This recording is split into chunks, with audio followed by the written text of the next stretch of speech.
मुस्लिम समुदाय वो कहते हैं अल्लाह की देन है, 4 बीबी 40 बच्चे, उनका खाने को अब्बा दे के जाएगा क्या? उनका खुदा दे के जाएगा क्या? जनसंख्या तो हम ही आम लोग बढ़ा रहे हैं ना, जनसंख्या तो हम ही सब लोग मिलके बढ़ा रहे हैं ना। हाँ तो वो तो हम अरे हम लोग कहाँ बढ़ा रहे हैं? कौन बढ़ा? एक धर्म है वो एक हम कौन सा समुदाय? हर एक मुसलमान समुदाय है जो 4 बीबी 40 बच्चे पैदा कर रहा है। जो हमारे सनातनी हैं वो अब जनसंख्या नहीं बढ़ा रहे हैं, जो मातृ वतन को नहीं मानते हैं, जो गौ गंगा गीता को नहीं मानते हैं, जो राम के अस्तित्व को प्रश्न चिन्ह उठाते हैं, जो श्री धनुषकोटि की प्रश्न पे अस्तित्व उठाते हैं, ऐसे लोग ये हैं जिनके गलत मन में नियत है और जो चाहते हैं कि अपनी नियत को लेकर हम देश को फिर से बंटवारा की ओर ले जाएं। ऐसा यह जेएसएफ होने नहीं देगा।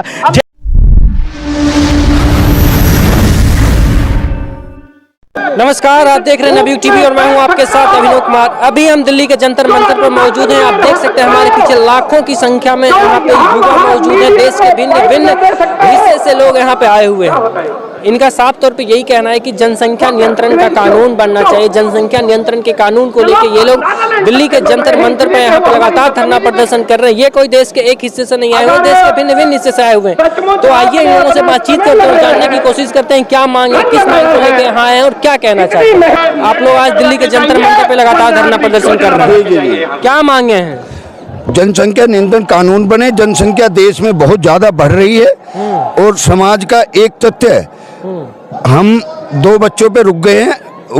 बहुत तो ऐसे हैं जो 1 पर ही रुक रहे हैं और एक समाज ऐसा है जो 4-4 बेगम और 52 बच्चे पैदा कर। किस कौन सी समाज है? एक समाज सबको पता है, मतलब नाम नहीं लेना है लेकिन सबको पता है सबको। आप आए हुए कहाँ से आए? मैं जनसंख्या समाधान फाउंडेशन में अभी राष्ट्रीय सचिव हूं और युवा विंग का राष्ट्रीय अध्यक्ष रहा हूं निवर्तमान में। और ये जनसंख्या समाधान फाउंडेशन पिछले 9 वर्षों से 2 चाइल्ड पॉलिसी, 2 बच्चों के कानून की मांग को लेकर लगातार संघर्ष कर रहा है। और आज उसी संबंध में एक निर्णायक रैली यहाँ जंतर मंतर के स्थल पर की जा रही है।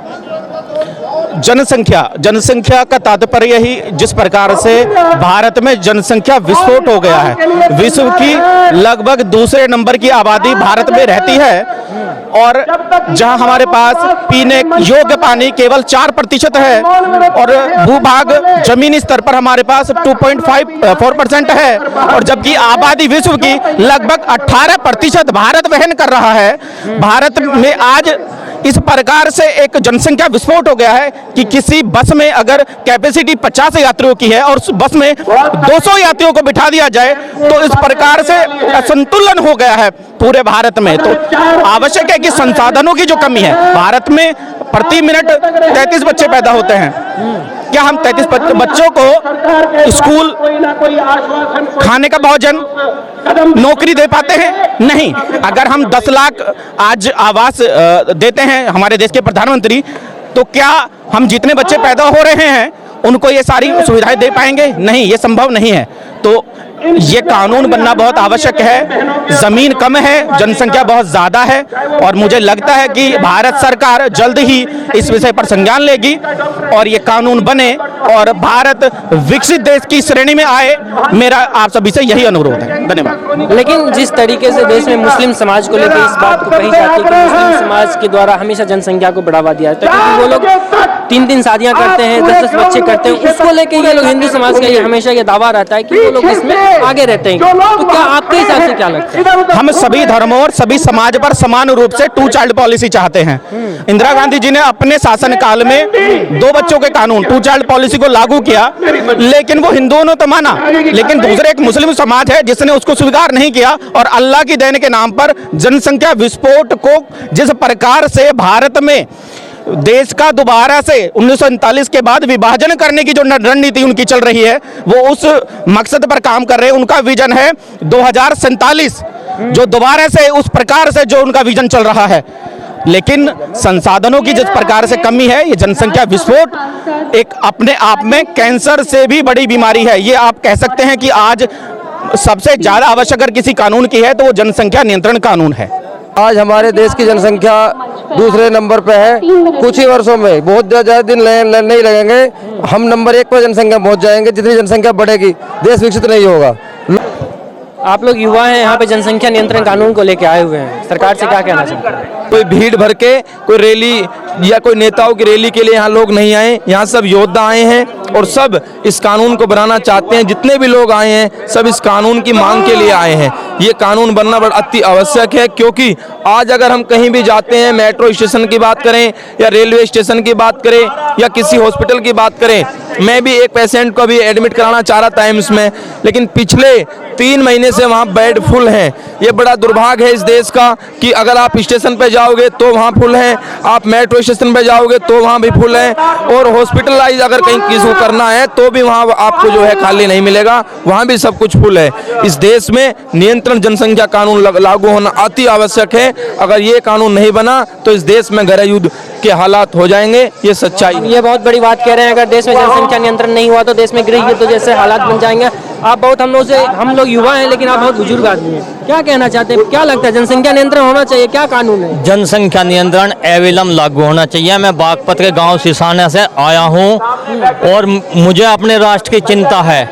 सबसे बड़ी है, जमीन लगातार घटती जा रही है, हिस्सों में बढ़ती जा रही है, जोत कम होती जा रही, पब्लिक बढ़ती जा रही है, संसाधन सीमित होते जा रहे हैं। मेट्रो में पब्लिक को बढ़ने की जरूरत नहीं, पब्लिक दिखा देती है मेट्रो ट्रेन में।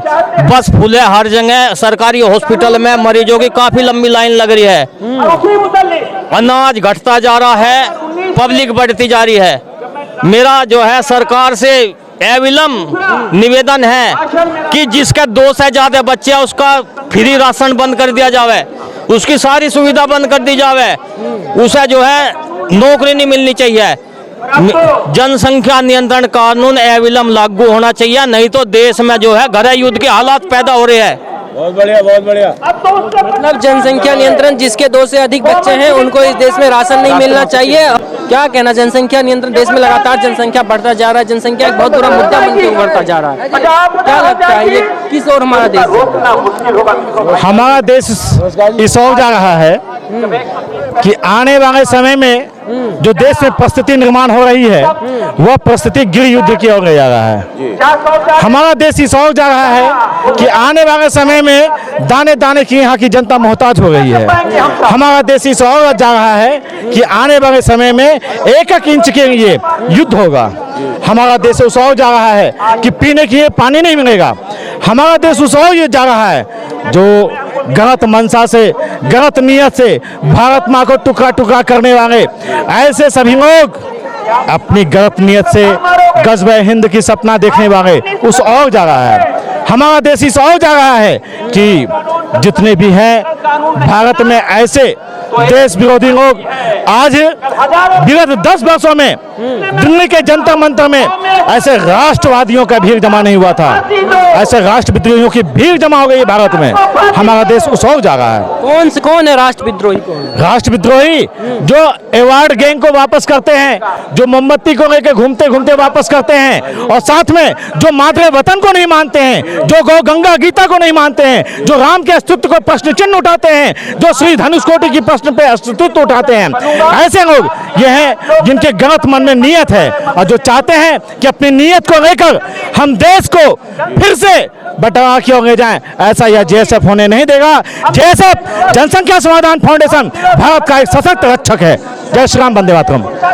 जनसंख्या नियंत्रण कानून बनवाने के लिए आए हैं और ये एक विस्फोट हो जनसंख्या विस्फोट को रोकने की कोशिश है। हम हिंदू राष्ट्र में रहते हैं, लेकिन यहाँ पे मुस्लिम राज्य है।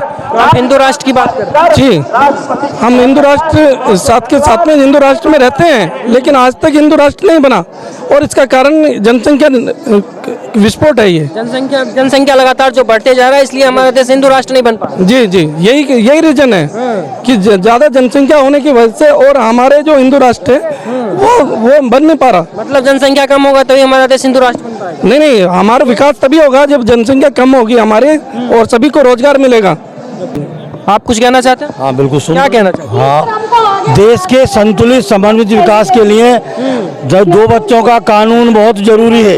और यदि ये 2 बच्चों का कानून नहीं बना तो जनसंख्या क्रांति होगी और तीसरा भी शुद्ध जल से जल के ऊपर होगा।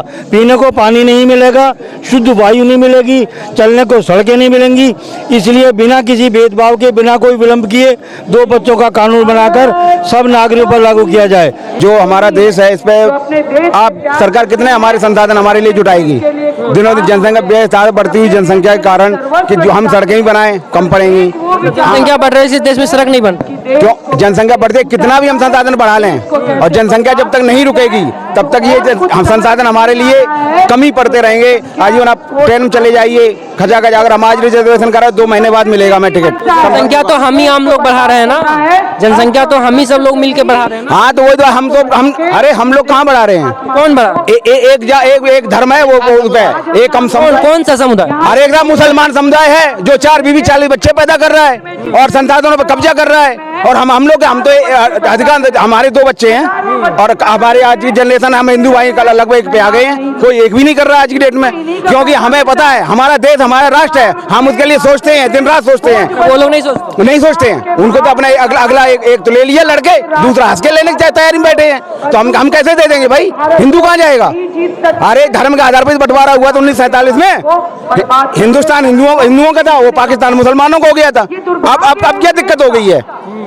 अब तो क्या जनसंख्या बढ़ाते चले जाओ, जनसंख्या बढ़ाते चले जाओ, कल कब्जा करने की कोशिश करेंगे। पर हमें हमारा देश है, हमें विकास भी चाहिए, हमें नौकरी भी चाहिए, हमें ट्रेन भी चाहिए, हमें हवाई जहाज भी चाहिए, हमें एयरपोर्ट भी चाहिए, हमें सब चाहिए, हमें स्कूल चाहिए, कॉलेज चाहिए। कहाँ से आएंगे? इनको क्या है? इन्होंने पंचर दुकान खोलनी, सब्जी बेचनी है और क्या फल बेचने हैं और मुर्गे काटने हैं, फालतू धंधे करने हैं। पाकिस्तान नहीं, क्यों भेज देना चाहिए? क्यों? एक कानून बने जो जैसा है सब समान रूप हमारे ऊपर लागू, उनके ऊपर भी लागू हो। हम नहीं चाहते हमारे उनके ऊपर लागू, हमारे ऊपर नहीं। हम चाहते समान रूप सब पे लागू हो, चाहे वो किसी धर्म का हो, किसी जाति का हो, किसी उसका मजहब का हो। मतलब एक कानून बने जो हर किसी पे लागू, हम पे भी लागू और मुस्लिम समाज पे भी लागू। ये कानून जल्द से जल्द बनना चाहिए। यही मांग को लेके हम जंतर मंतर पर बहुत बार आ चुके हैं, इस बार फिर आए हैं कि ये कानून बनना चाहिए। यही सरकार को हम जगाने काम कर रहे हैं। सरकार नहीं सुनेगी तो क्या करेंगे? सरकार सुनेगी, आज भी कल सुनेगी जरूर। अगर हम ताकत होगी, हमारे पावर होगी, जनता सोचेगी तो बिल्कुल बनाएगी। बातचीत करने के लिए जनसंख्या नियंत्रण फाउंडेशन के राष्ट्रीय उपाध्यक्ष हैं, इनसे बातचीत करते जानने की कोशिश करते हैं कि आज जिस तरीके से जंतर मंतर पे इन लोगों का लगातार धरना प्रदर्शन चल रहा है, जनसंख्या नियंत्रण कानून की बात कर रहे हैं। क्या है ये जनसंख्या नियंत्रण? कौन जनसंख्या बढ़ा रहा है देश में? देश में जो जनसंख्या बढ़ा रहे हैं वो अब सभी की नजर में भी है। जो हमारे सनातनी हैं वो अब जनसंख्या नहीं बढ़ा रहे हैं। आप कहीं भी जाकर देख लीजिए, आप सर्वे करा लीजिए, जो दूसरा समुदाय खुल्लम खुल्ला जनसंख्या बढ़ा रहा है, इसमें कोई परहेज नहीं है। दूसरा समुदाय कौन सा? मुस्लिम समुदाय। वो कहते हैं अल्लाह की देन है, 4 बीबी 40 बच्चे। उनका खाने को अब्बा दे के जाएगा क्या? उनका खुदा दे के जाएगा क्या? जब उनके रहने के लिए जगह नहीं होगी, दिख नहीं रहा क्या उन लोगों को? हम तो सीधी सीधी मांग कर रहे हैं कानून के देश में जनसंख्या नियंत्रण कानून लागू हो, सब पर एक समान। ये स्पष्ट है। और जहां जहां उनकी जनसंख्या बढ़ती है वहां वो अत्याचार करते हैं, किए हैं इस देश में। लेकिन हम लोग चश्मे लगा के बैठे हैं। हम तो सनातनी हैं, हिंदू मुस्लिम भाई भाई हैं, हम ही भाई भाई हैं, उनके अंदर नहीं है वो कुछ भी। जिहाद के देख ना रहे, ये जो हमारी ललियां हैं, लड़कियां हैं, उनको समझ नहीं आता। कभी किसी को गोली से मार दिया जाता है, किसी को सूटकेस में बंद करके फेंक दिया जाता है, तब तक उन लड़कियों का जवानी होती है हमारी के। मैं सीधी बात बोल रहा हूँ, 1 2 साल 3 साल 4 साल तक रखे हैं, फिर उनको या तो कत्लेआम कुछ भी करें या उनके अंग तक बिकते हैं, शरीर तक काटे जाते हैं या मार दिया जाता है। उनकी जबरदस्तियां होती हैं। लेकिन ये जो पार्टी के कुछ लालची लोग हैं वो उन पे एक्शन नहीं लेते हैं। अब कुछ जैसे कि कौन से पार्टी के कुछ लालची? जो और सत्ताधारी लोग हैं उनके सपोर्ट में भी आके खड़े हो जाते हैं, आपने देखा हो तो। ऐसे बहुत है। लेकिन जो राष्ट्रीय हित की बात करने वाले लोग हैं मैं उनको सपोर्ट करता हूं और मैं खुद भी राष्ट्रवादी पहले हूं। यदि मेरे देश में कुछ आने वाले टाइम के लिए समस्या खड़ी होगी तो उसका चिंतन करना हम सबकी जिम्मेदारी, आपकी भी और हमारी भी। ये देश में जो बेतहाशा जनसंख्या बढ़ती जा रही है, कभी किसी ने मंथन किया कि आज जब हमारा देश आजाद हुआ आज से 75 वर्ष पहले, तब हमारे देश की जनसंख्या कितनी थी और आज कितनी है? या इनको जो और सुविधाएं लेने में सबसे पहले मिलते हैं, चाहे सरकारी अस्पताल में चले जाओ, लेकिन उन्हें दिखता नहीं। चाहे 25 गज का मकान हो, उसमें 20-20 बच्चे कहां से रहेंगे? वो कहीं ना कहीं उल्टा सीधा काम करेंगे। इसलिए ना वो पढ़ाओ, उन्हें पढ़ाने से मतलब नहीं, चने बेचे चपिंचर लगाए। ऐसे लोगों को भी मैं कहना चाहता हूँ देश हित में और अपने पीढ़ियों का कम से कम अच्छे गुण दे सके, जनसंख्या नियंत्रण कानून का सपोर्ट करें। जनसंख्या नियंत्रण कानून नहीं हो बन पाएगा तो क्या करेंगे? हम लोग पिछले 8 वर्षों से लगभग हम इस कानून की मांग को लेकर जन जागरण कर रहे हैं, लोगों को जागरूक कर रहे हैं कि यदि ऐसी जनसंख्या बढ़ती रही तो बहुत बड़ी आफत आ जाएगी, गृह युद्ध के हालात आ जाएंगे। इसलिए हम लोग लोगों को जागरूक कर रहे हैं। लोग जागरूक अब बहुत हो चुके हैं कि आने वाले टाइम में यदि जनसंख्या नियंत्रण कानून नहीं लागू हुआ तो कहीं ना कहीं बहुत भयावह स्थिति होगी और गृह युद्ध के हालात आ जाएंगे। यह मैं स्पष्ट कह देना चाहता हूँ। आपने देखा इन लोगों का साफ तौर पे यही कहना है कि जनसंख्या नियंत्रण कानून जल्द से जल्द आवश्यक है। अगर जनसंख्या नियंत्रण कानून नहीं बनता है तो देश में गृह युद्ध जैसे हालात बन जाएंगे। तो देखना यह है कि इनके इस प्रदर्शन से सरकार पे या फिर देश पे क्या कुछ असर पड़ पाता है। तो फिलहाल के लिए इतना ही, बाकी की तमाम खबरों के लिए देखते रहना नवयुग टीवी। धन्यवाद।